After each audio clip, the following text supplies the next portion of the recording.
All right, Shalom Israel.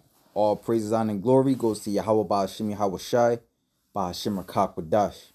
Yahweh is who the world ignorantly calls God. Yahweh Shai is his son, who the world ignorantly calls Jesus Christ, and there's no God beside them. Double honors to the elder apostles and the elder bishops of Great Millstone for being faithful witnesses to the Holy Spirit. Salutations to the elect, whom the Lord have given ears to hear. And all praises, honor, and glories goes to Yahweh Ba'ashim Yahweh Shai for allowing me to do another lesson. So I was watching this girl earlier, she has a series on her page called I Know Black, I Dominican. And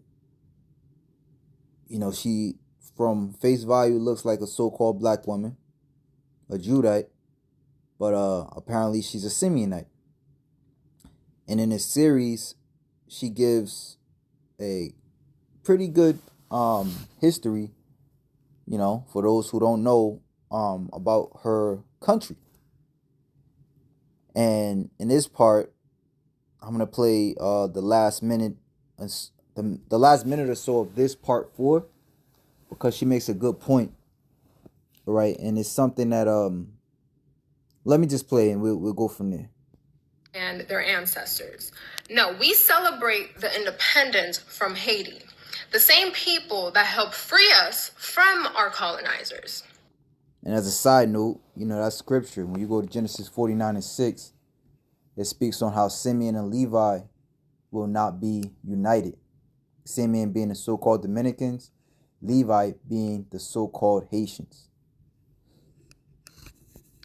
So when I learned this, I was very shocked and very confused because, by 1804, the Haitian Revolution, led by General Toussaint Louverture, I hope I'm saying that right, he was one of the greatest revolutionaries in the world, they already had defeated France, Britain, and Spain.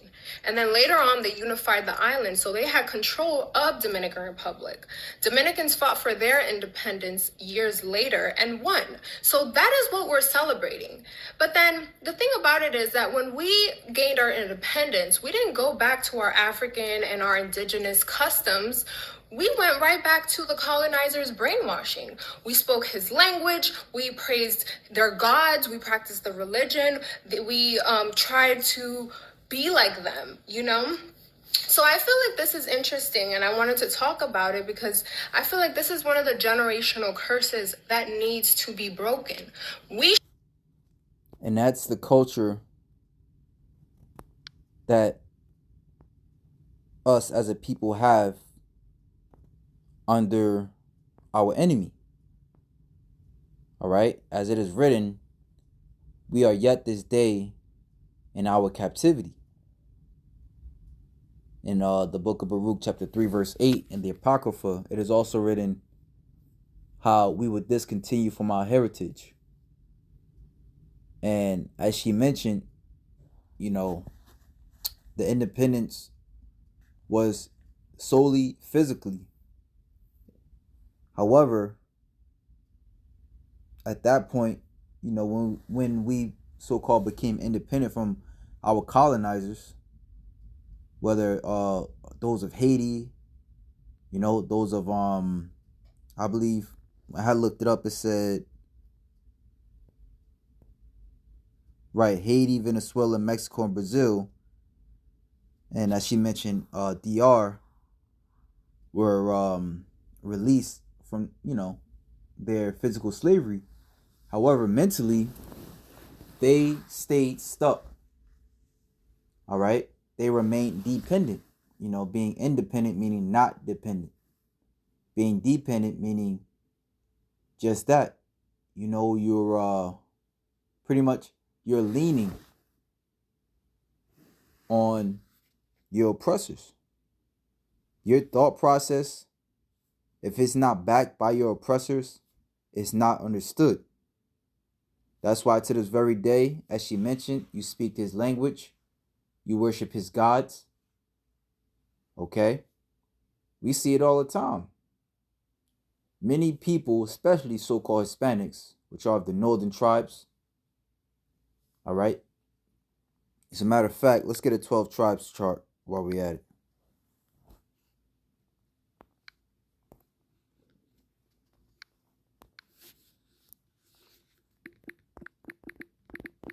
right? So many people that walk past the camp, what normally happens,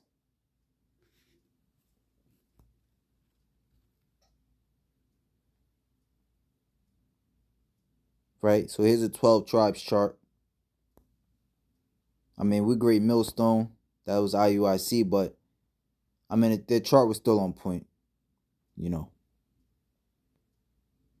Judah being Negroes, Benjamin being the so-called West Indians, Levi being the so-called Haitians, Simeon, as I mentioned before, the so-called Dominicans, Zebulon, Guatemalans to Panamanians, Ephraim, Puerto Ricans, Manasseh, Cubans, so-called, Gad being the so-called North American Indians, Reuben being the so-called Seminole Indians, Naphtali being the so-called Argentinians to Chileans, Asher being the so-called Colombians to the Uruguayans, and Issachar being the so-called Mexicans. All right? We are still speaking our oppressor's language, whether it be Portuguese, French, Dutch, Spanish, you name it. Not only that, but we take on to their gods.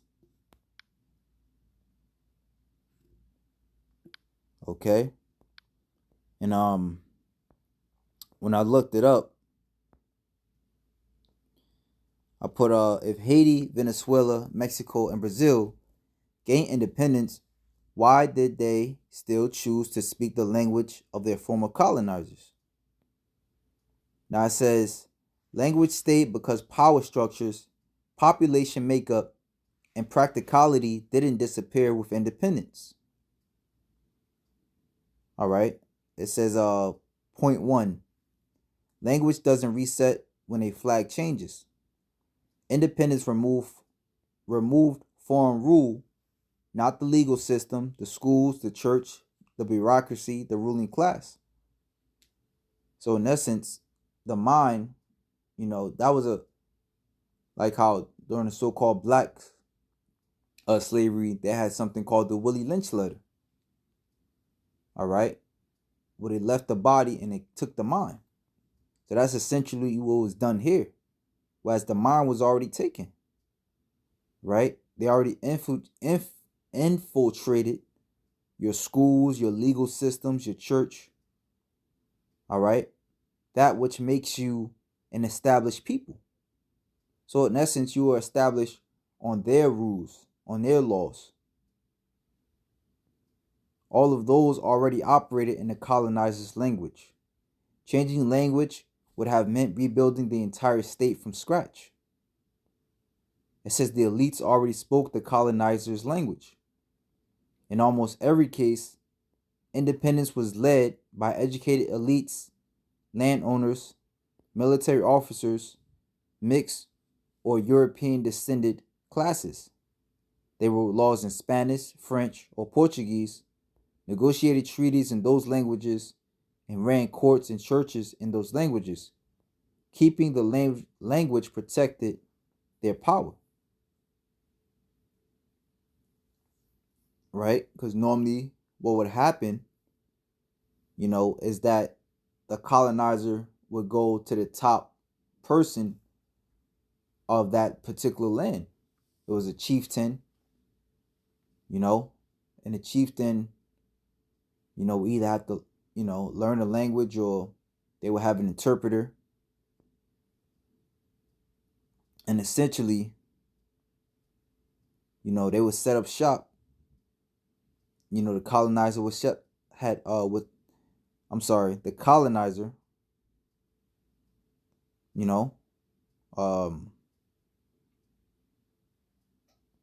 pretty much got his way.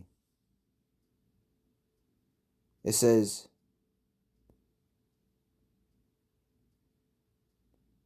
indigenous and African languages were intentionally suppressed. So look at that. All right. And when you go into the book, what's the name of that book? The 10 Lost Tribes. You got to have a guy by the name of forget the guy's name, but he was a Hebrew interpreter to Cristobal Colon, or otherwise known as Christopher Columbus. I forgot the guy's name. Salakia. Lord willing, it comes back to me. All right. It says this is uncomfortable but important. In Latin America, dozens of indigenous languages existed. Nahuatl, Quichua, Maya, Taino. Colonizers suppressed them through forced schooling, church doctrine, and legal exclusion. After independence, new governments often continued this suppression to create national unity. Okay? So, you know where we go. You know where I gotta go now. Deuteronomy 28 and verse bear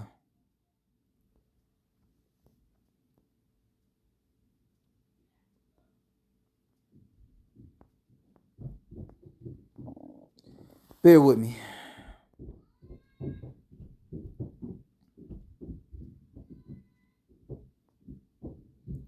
It says so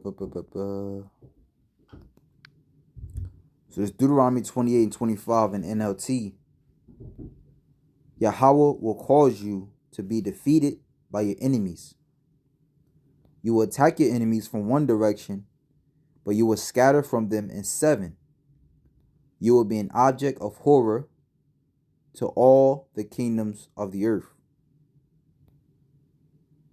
Verse 26, your corpses will be food for all the scavenging birds and wild animals, and no one will be there to chase them away. Jumping down now. Verse 28, the Lord will strike you with madness, blindness, and panic. You will grope around in broad day like a blind person groping in the darkness, but you will not find your way. Why would they not find their way? Because again, why would they find their way? As is written, as they just wrote, indigenous and African languages were intentionally suppressed. Now, it's not to say that we're African, but coming from Africa, especially from where a lot of times, we were there speaking Hebrew, we were there speaking our languages. All right. Even if it was broken Hebrew,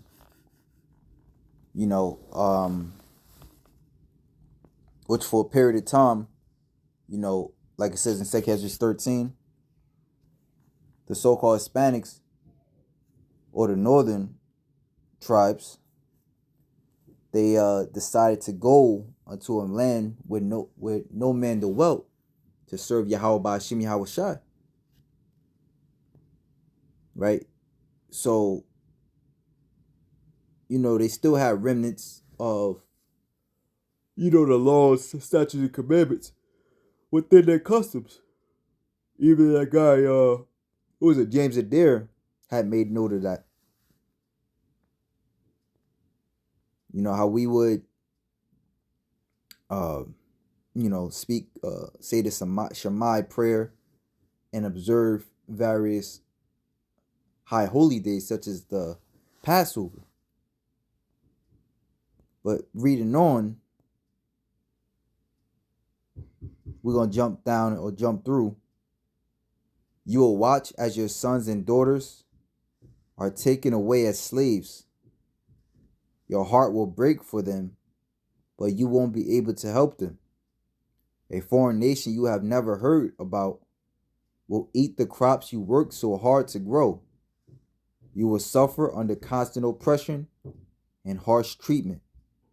You will go mad because of all the tragedy you see around you.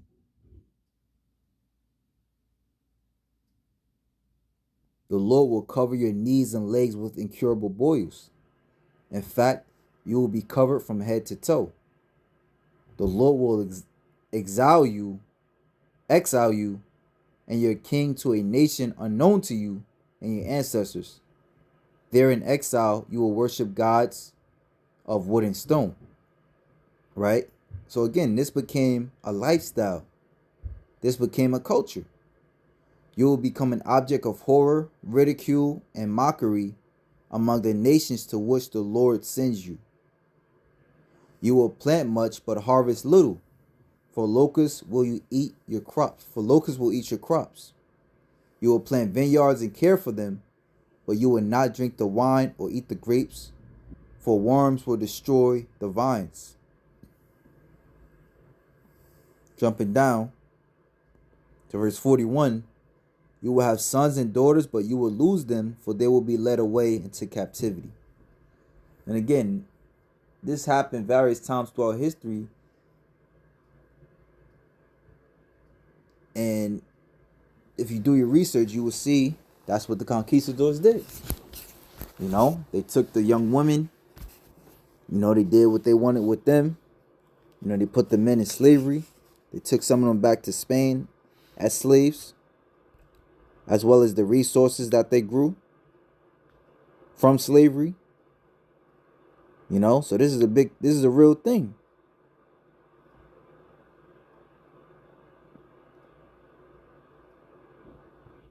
Now it says, let's see, dozens of indigenous after independence, new government often continue. After independence, new governments often continued this suppression to create national unity. So now Haiti, they say Haiti is a special case. Haiti needed international recognition and trade.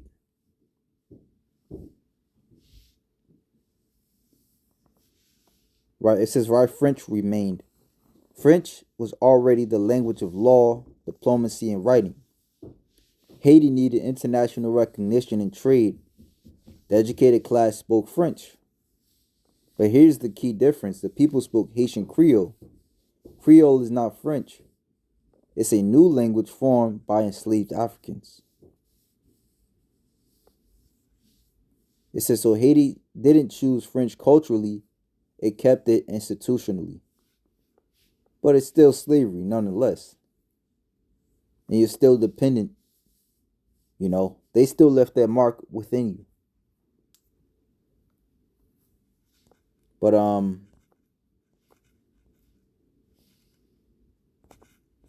me jump down now, so I asked, what creates culture?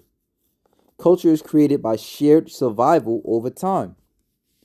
Culture forms when people repeatedly live, struggle, believe, and solve problems together. Okay? So pretty much our people had to, go along to get along. Through that struggle, which means what? To learn the oppressor's language,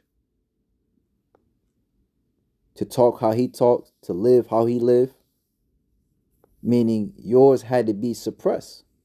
If one thing is uplifted, the other has to be suppressed. And again, I go to point 3 of why, if our people receive independence, that they still spoke the language of their former colonizers, right? And it says, indigenous and African languages were intentionally suppressed. Okay? And it is prophesied that we would discontinue from our heritage.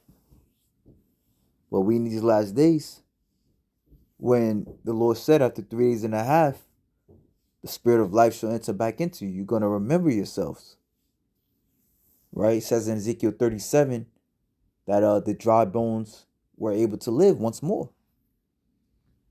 Okay? So yeah, man, this is where our culture stems from.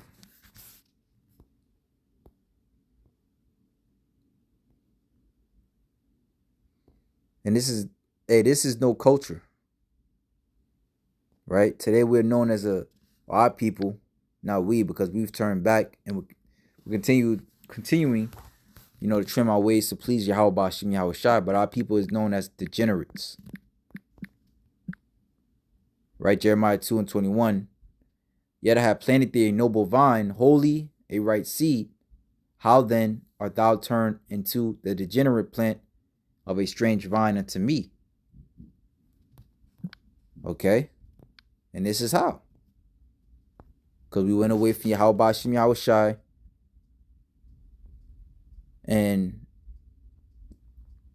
our enemies overtook us. Deuteronomy 28 and 43. The foreigners living among you will become stronger and stronger, while you become weaker and weaker. All right? And again, they became stronger and stronger. All right? Etching their identity within you. Whereas now, your last name goes back to your enemy. Right? The God whom you serve, who you believe that can give you deliverance, goes back to your enemy. So that's a hell of, hey, we fucked up OD, man. While you become weaker and weaker, while you forget who you are. Our people are so weak, they come against us for telling them who they are. They will lend money to you, but you will not lend to them. They will be the head, and you will be the tail.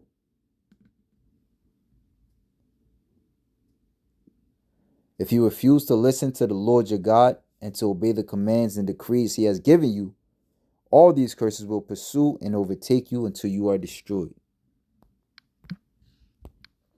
And the Lord ain't lie. We are fucked. Going to that word degenerate. It says decline or deteriorate physically or mentally.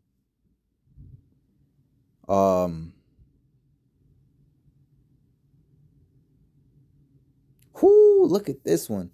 Revert to a simpler form as a result of losing a complex or adaptive structure present in the ancestral form. In other words, forget who you were. Having lost the physical, mental, or moral qualities considered normal and desirable. Right? Going after the people that are no people. The heathen. Right? And that's another thing. The Lord constantly, when the Lord wants to put us down, he mingles us with the heathen. That's also written in Deuteronomy 28. So how can they be saved? That's actually an insult for you to be called, Spanish, for you to be called Haitian, for you to be called Mexican. That's an insult. For you to be called Puerto Rican, Dominican. You're Israelite. The Lord ain't coming to save no damn Puerto Rican. All right? But with that, shalom to the elect.